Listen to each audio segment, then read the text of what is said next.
Some administrative notes, some housekeeping notes. I watched this episode of Real Housewives twice, and I was unable to maintain my focus. That's how boring it was.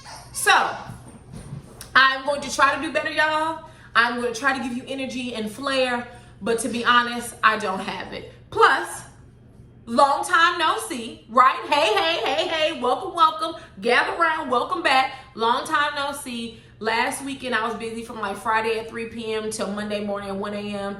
I had been working on something for 2 years, and it finally came to fruition. So it was a momentous weekend. It was a celebratory weekend, but nonetheless, I was tired. We filming this video late, but y'all already know what it is. So, Real Housewives of Potomac, RHOP season 5 episode, I don't know, and I don't care. That's how boring it was. Robin is fiscally irresponsible, or she seems to be the fiscally irresponsible one in the relationship. Remember, she's the reason why they're in the position they're in now. Hold on, y'all, my dogs. We might. All right, so Robin is the fiscally irresponsible one in the relationship. If you all remember, the reason why they're in the deck or in the position that they are now is because of Miss Robin and her giving their life savings away to her friend who said he was going to invest it, and then he jumped off the side of the cliff right with their life savings. Robin, you owe $90K. You on Real Housewives of Potomac. All right, Real Housewives is a tanker, as Funky Diva would say. So all you gotta do, sis, is take one of them Real Housewives check and pay it off. That's it, and that's all. We ain't gotta stay no more on that topic. But Robin, do yourself a favor and get you a certified CPA, and at the very least, go down to the H&R Block and have them people file your taxes. Don't do your taxes no more, because you don't know what you're doing, okay? You not Donald Trump, all right? You not gonna only pay $750, all right? You ain't white, you ain't male, you ain't rich, which means what? You ain't got the complexion for the protection. Don't do that no more, sis. Moving on. Candice and her mom. They went to the Humane Society. As a dog lover, can I tell you, heart beat still. Mowgli was so darn cute. I loved every freaking minute of it. Candice, adopt the damn dog. He was so cute. Mowgli was just like the perfect dog. I have 2 German Shepherds, so my husband and I, we are animal lovers, we're dog lovers. As soon as we get more space, we're going to get more animals. We love dogs. Dobermans, German Shepherds, Pit Bulls, all that. We love it. Anyways, going to the conversation with Candice and her mom about Monique and how violent Monique is. Listen, I wholeheartedly agree with Dorothy. That is Candice's mama's name, right? Dorothy. Okay. I wholeheartedly agree with Dorothy. You need to go consult your family attorney and see what you can do from there legally.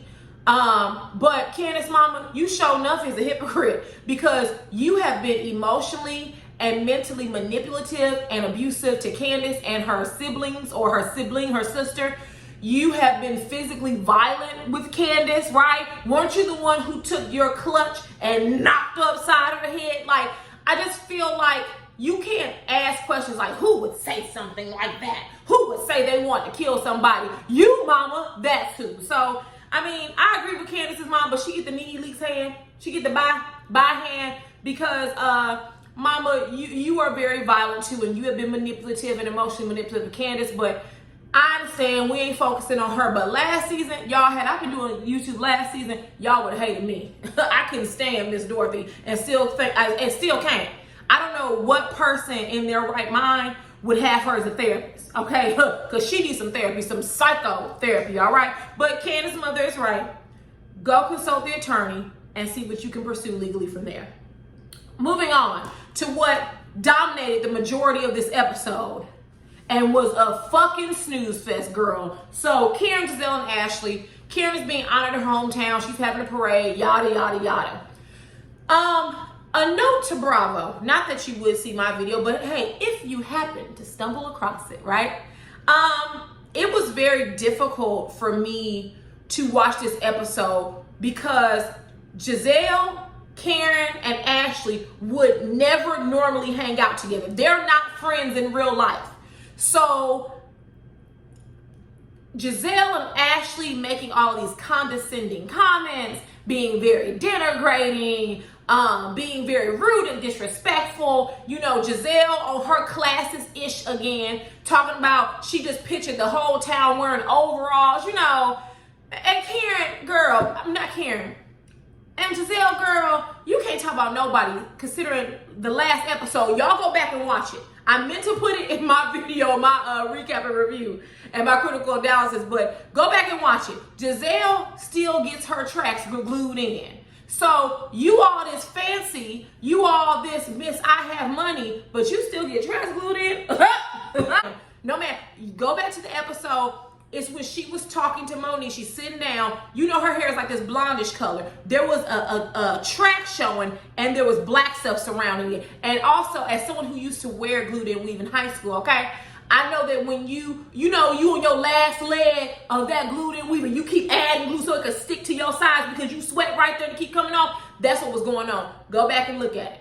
Go back and look at it. I shit you not. She had a glued in track fanning out right in the top of her hair. Look at it. The camera caught it and all. You so fancy, Giselle, but you can't even get a sew in or a lace front. Bye, girl. Ain't nobody thinking about you. The only thing I want to focus on from this interaction is a couple of things. One, when Monique called, snooze fest, you're saying the same things you said 1,000 times. I actually, and y'all, I'm about to stab myself in my hand, but I actually agreed with Giselle that Monique is a lying mother bleep bleep, and that she's not remorseful, right? I mean, she said she wasn't, so there you go. When Karen shared with Giselle and Ashley that she had told Candice that if it were her, and she felt as strongly as Candice did, that she would file charges and she would go to the police, and Ashley's response was, well, does Monique know that? Y'all, I almost lost my cool because, you know, Monique, that ass whooping should have been delivered to Candice. It should have been delivered right to Ashley. She's the one that says you were alcoholic drunk, bitch. She's the one who said that you drove your car drunk and got in an accident, basically a potential DUI. Come on now. She's the one who has said so many nasty and rude and negative things about everybody in this group. And y'all just keep letting Ashley slide under the radar. You know what I mean? Y'all just keep letting her slide. I'm not sure why. I don't like Ashley. She's an instigator. I don't care for her, to say the least.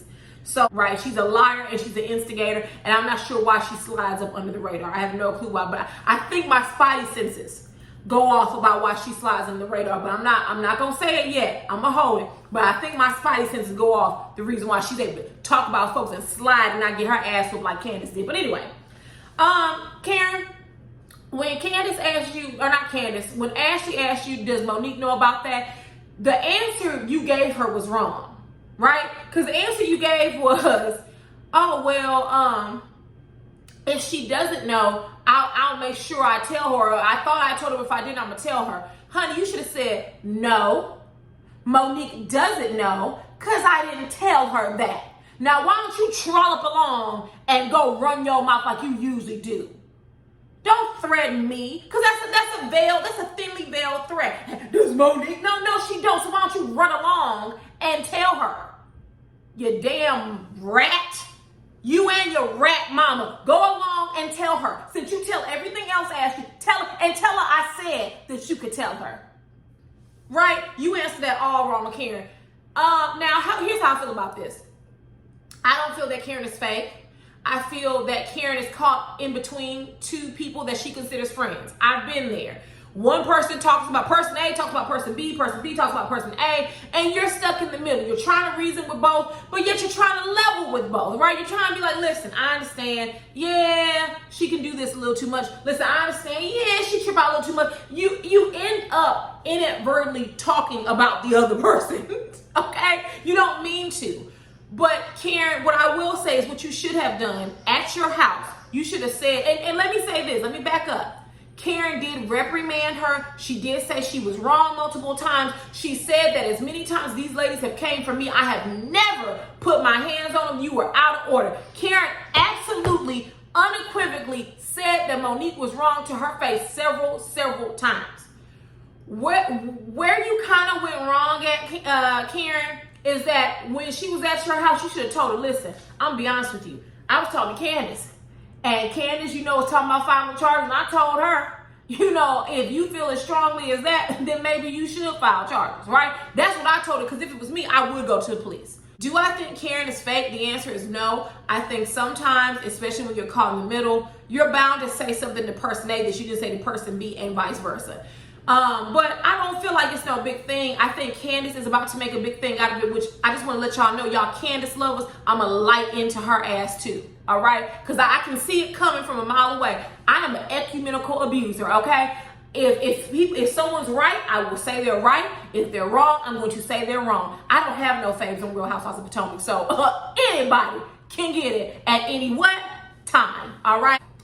So, moving on to Monique, her husband, her pastor, and the pastor's wife. Listen, y'all, I have never heard about Monique being bullied. I've never heard about the quote-unquote trauma she's endured from childhood, and honestly, I don't care. I think that we live in a very politically sensitive time now. Some people will call it a more heightened state of awareness. It depends on what the subject is, but I would lean more towards sensitivity.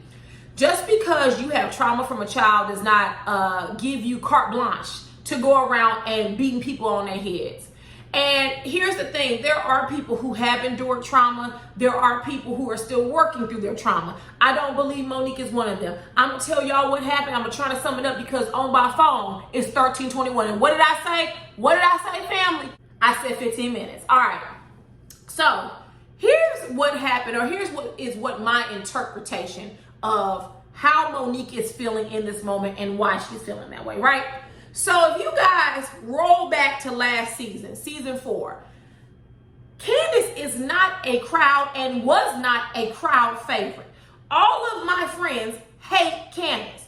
All of my friends that, interact on Twitter, they hate Candice. When she pulled a knife on Ashley, they said she was wrong. I was the only one saying she was right. They hate Candice. When Candice came on the scene, they hated Candice. I'm not saying hate as in you're hating on you, but they loathe and dislike her. There are plenty of other fans who feel that way. Monique stepped into the party. She assessed the temperature in the room properly, and she said, oh, she's not a fan favorite. Oh, no one likes her on the cast.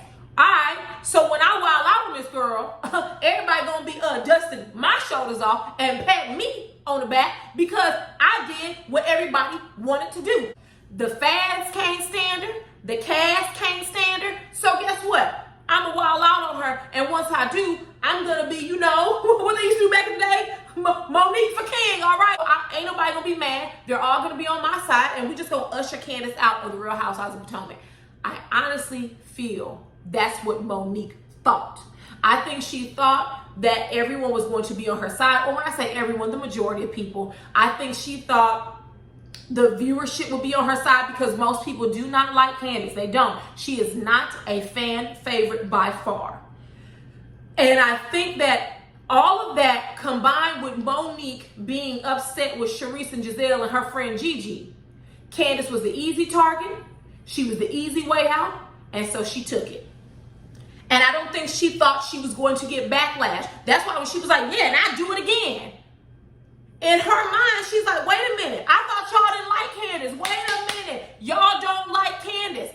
Even after the fight, when she got on social media, as this show is on TV airing in front of us, she is still talking crap about Candice. Still saying what she doesn't regret. Because she thought the viewership would side with her. The viewership isn't doing that. And so now she's backpedaling and pee-popping. She's going to People magazine saying how apologetic she is. But then she was just on Andy's show shaking her shoulders, talking about she had to subdue a threat. Which one is it, Monique? It can't be both, my dear. It can't. So the reason why she's breaking down and crying is because now you put yourself up for the chopping block. You could or could not be terminated or be reduced to a friend of the show because you thought in your mind everybody hated Candice. And the joke was on you. So I think that Monique in that moment is realizing how foolish she is. On top of that, her pastor said something that was very moving to me. He said these group of girls these group of women aren't impressed by your perfectionism. As I said in a couple of videos ago, Monique loves to pretend. That whole perfectionism syndrome, Monique is pretending. That's not who she is. I actually took a little bit of time out my day, like a week ago, to see what it is that Monique did for a living before she met Chris. She went in college. She had a full scholarship. She dropped out to pursue a music career. Her voice ain't that good. And she stumbled across Kid Chris, got married, and now she's at where she's at now. So in summation, Monique hasn't did shit with her life for the most part. This is the best life she's probably ever lived, and that's great. Fantastic. I like to see black women living well and doing well and being well. But Monique is still that chick who acts out. She's that girl. She's still violent. She still is a lunatic. If you ask me, Monique's a lunatic. And she still is going to whoop a girl's ass if she has to, right? That's who Monique is. She never changed. But when she got married to a wealthy former NFL football player, and I'm not sure if he was in the NFL at the time she met him. I don't know if he was retired yet. You have to uphold a certain standard and uphold a certain certain optics, right? Because at the end of the day, it's all about optics, right? For some groups in society. And so she's trying to be this perfect woman. That's why she wants to be the perfect mom. She doesn't want to be a lazy mom. So not for lazy moms. She wants to work, but she wants to stay at home. She wants wealth, but she wants to be the average, around the way girl. Monique is confused about who she is. And until Monique settles in on who she is or who she wants to be, she's always going to be, I think she's always going to be, I don't want to say disturbed, but she's always going to be unsettled. And I feel that Monique is unsettled. You can put on pounds of makeup, you can put on pounds of weave, you can wear the finest of luxury clothes, but girl, if you're not happy within your spirit, if you don't have peace within yourself, you will be unpeaceful and unhappy until you resolve it. So, those are my thoughts. I think that her seeing her pastor, I'm glad her pastor checked her. I think he read her down in a very nice Christian way. Not even nice nasty, a very nice Christian way.